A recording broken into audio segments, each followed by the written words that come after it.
Bismillahirrahmanirrahim.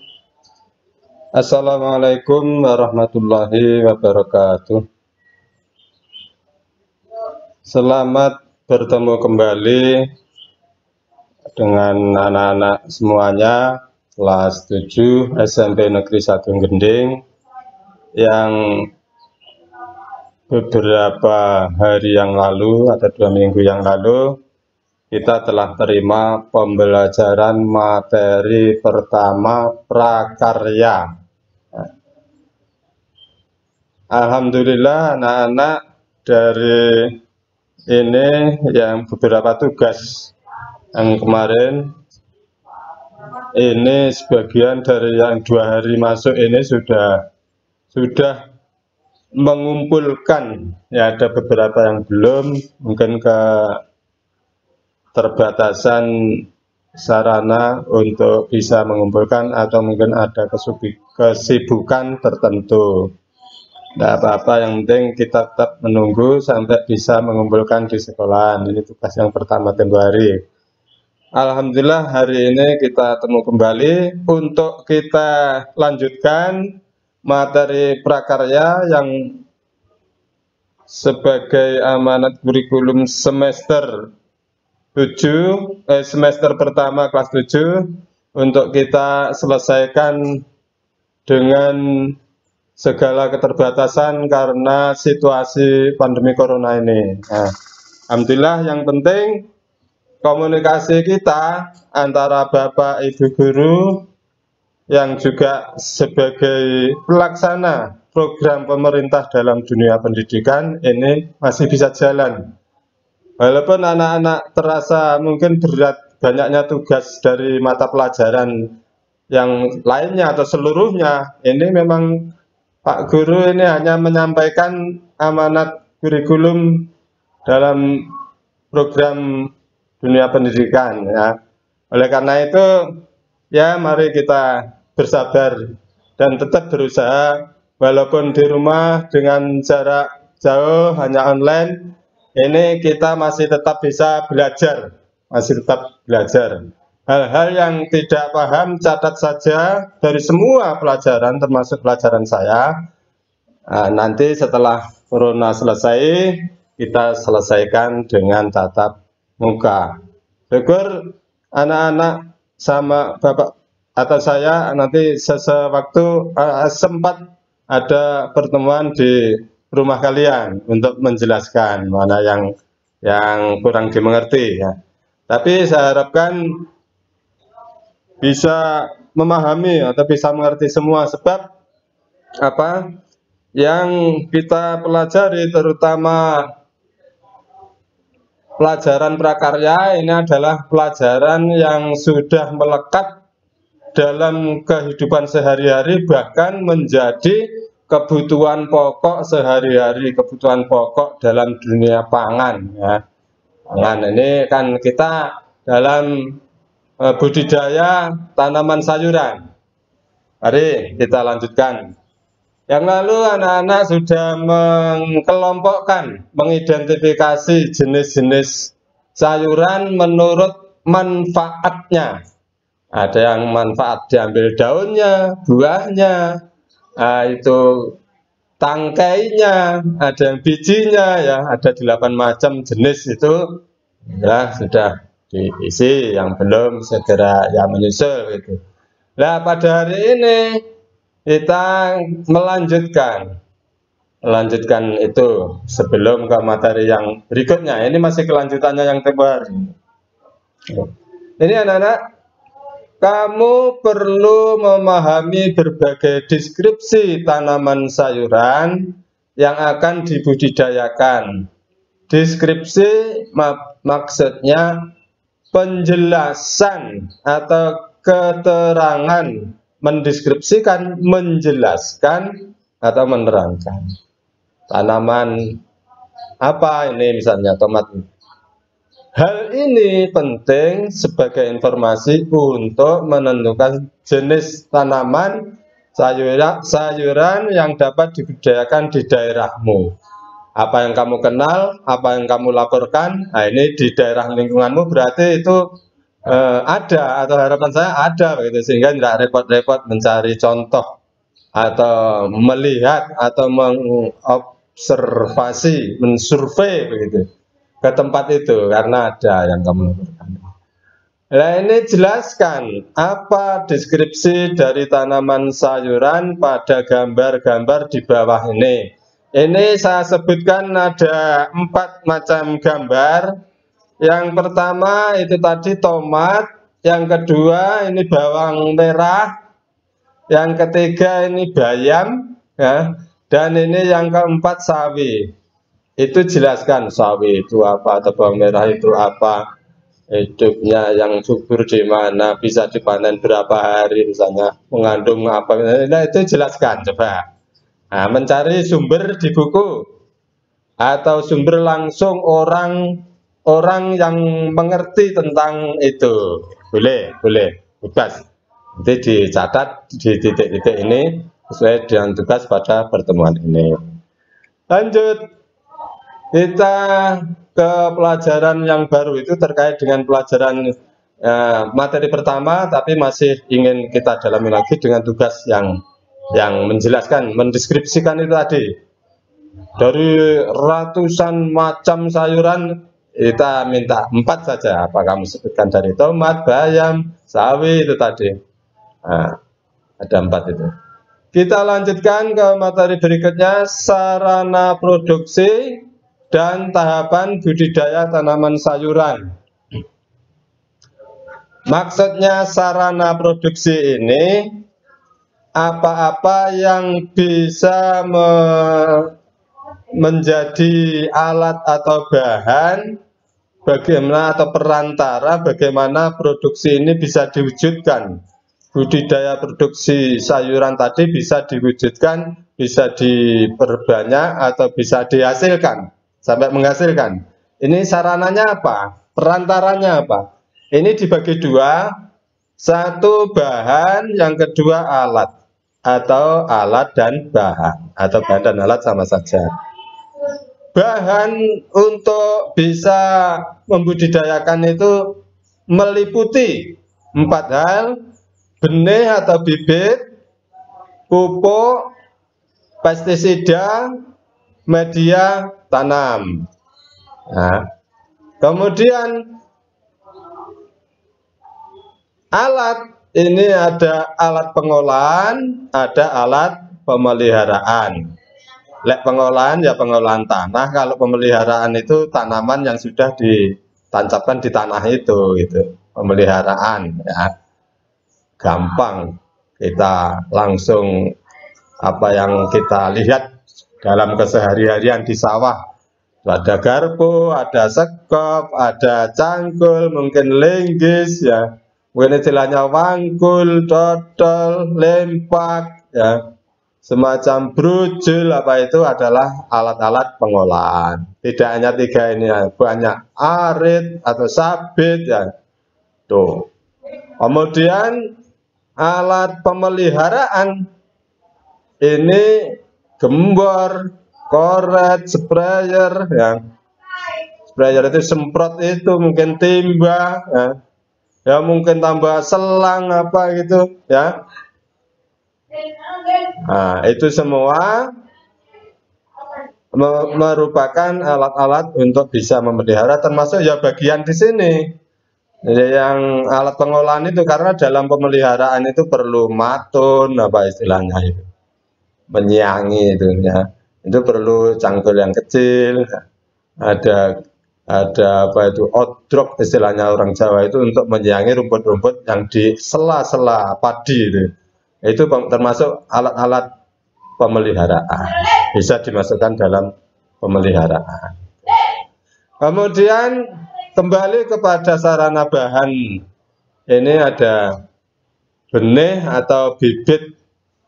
Kok benih kok atau bibit, apa enggak sama? Nah, ini ada yang mengatakan sama, sebetulnya berbeda ya.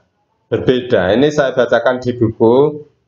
Kalau benih berbentuk biji, Sedangkan bibit ini sudah berbentuk tanaman yang masih kecil.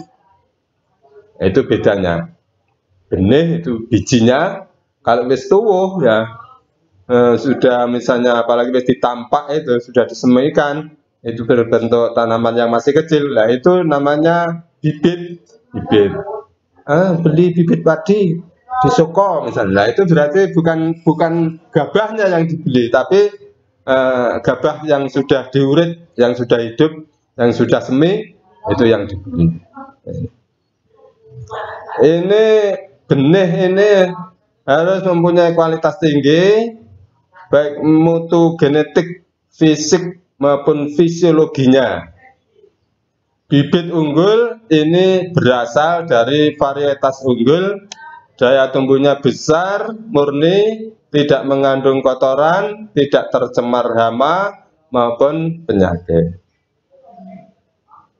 Kalau benih ini beli di pertanian, ini tentunya benih yang sudah bersertifikat, insya Allah dijamin bermutu begitu.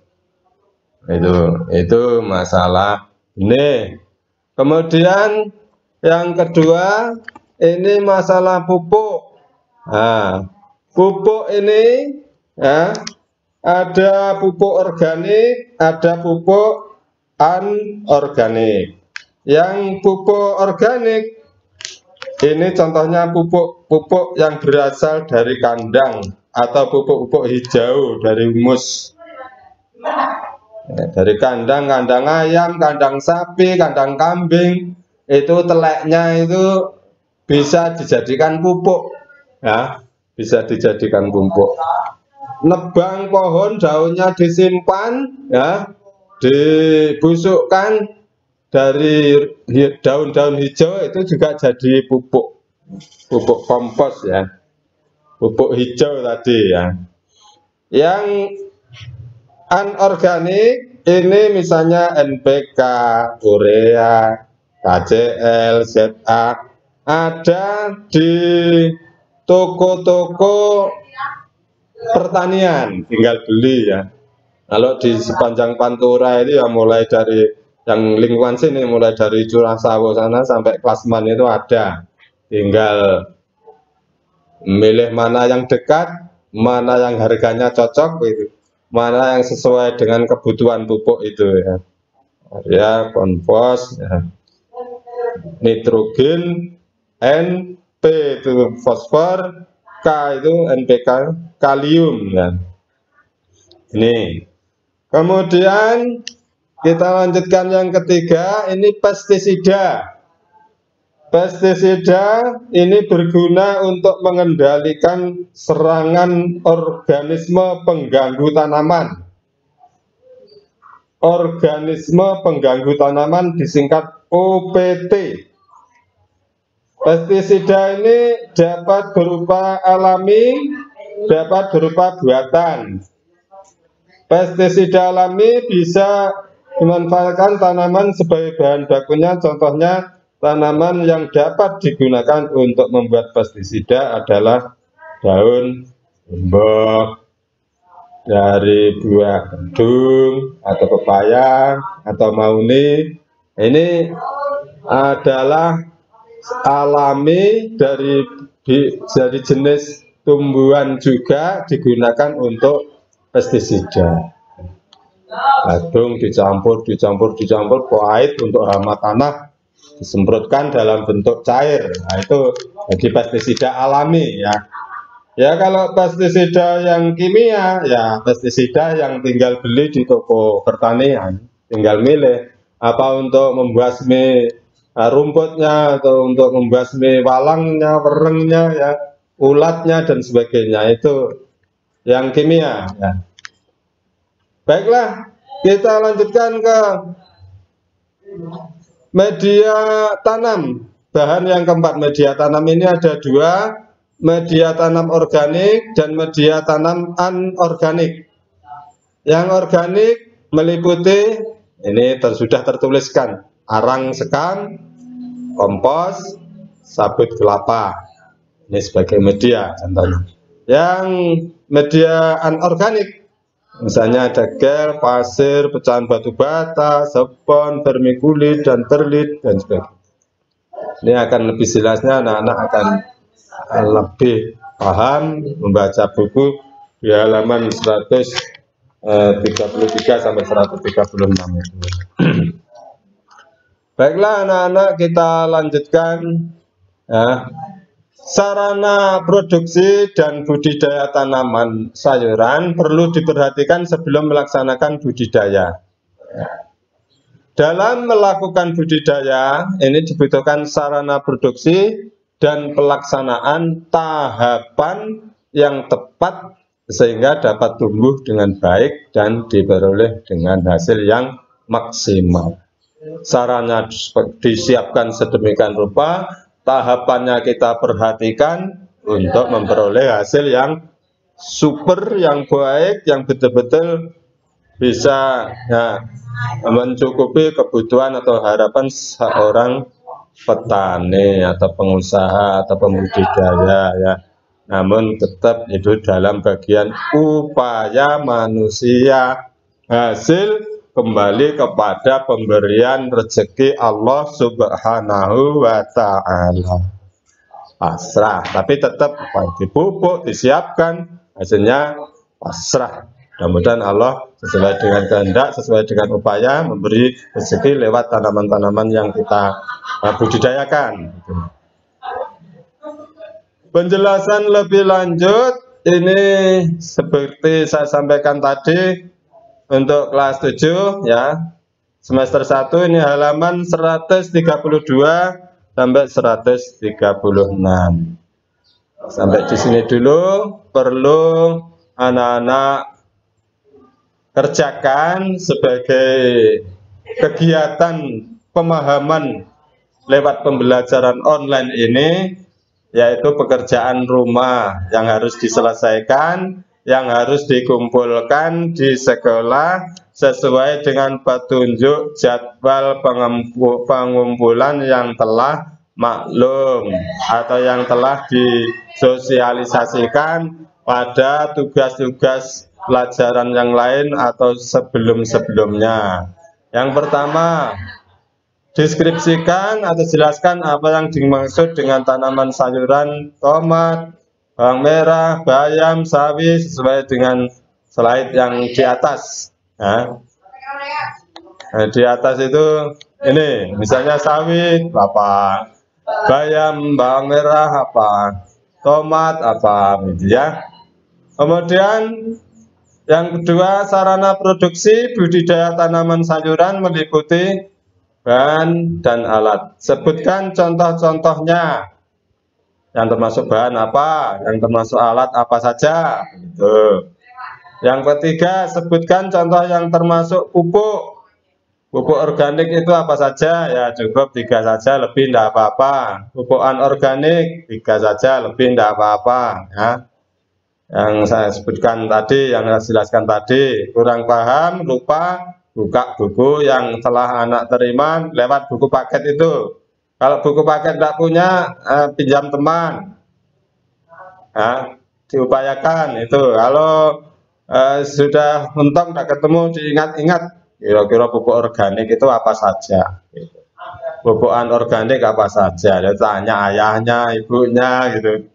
Anak kakaknya, tanya tetangganya, atau mbahnya, itu.